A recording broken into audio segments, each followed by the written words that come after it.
Basic शिक्षा मंत्री संदीप जी रामपुर पहुंचे हैं, हमारे साथ बातचीत करने के लिए मौजूद हैं। सर, रामपुर में उपचुनाव हो रहा है, आजम खान 10 बार विधायक रहे हैं इस सीट पे। आप कैसे भारतीय जनता पार्टी की जो नेता हैं वो कैसे निकाल पाएंगे, क्योंकि तमाम भारतीय जनता पार्टी के दिग्गज नेता रामपुर में पिछले कई दिनों से डेरा डाले हुए हैं।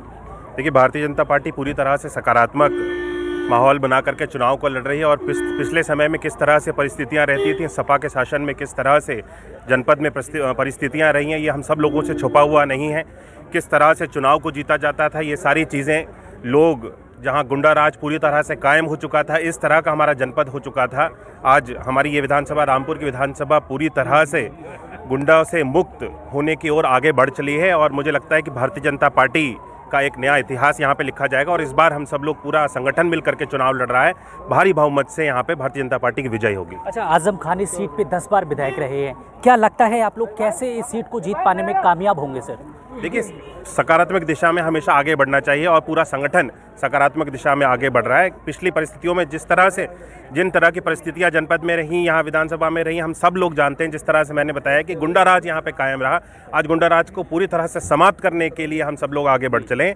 इन चुनाव में भारतीय जनता पार्टी की भारी विजय होगी। Sir, Azam Khan emotional card खेल रहे हैं, जनसभाओं में रो रहे हैं और कह रहे हैं मुझे मार दो, पत्थर से मार दो।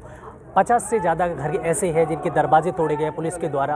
अब तमाम प्रकार के आरोप भारतीय जनता पार्टी पे भी और रामपुर की पुलिस पर सवालिया निशान खड़े कर रहे हैं। आप उसको किस नज़र से देखते हैं? बहुत सारे ऐसे लोग हैं जो उनके द्वारा उनके समय में पीड़ित हुए हैं। आज उन सारे लोगों के साथ भारतीय जनता पार्टी खड़ी हुई है। आज जब इस तरह का समय है, जब उनका समय था, उस समय वे बढ़ चढ़ करके बोलते थे और आज जब परिस्थितियां इस तरह की बदलती हुई दिखाई दे रही हैं तो हर एक व्यक्ति अपनी पूरा प्रयास करता है। लेकिन आज की जनता, हमारी रामपुर की जनता पूरी जग चुकी है, जागरूक है।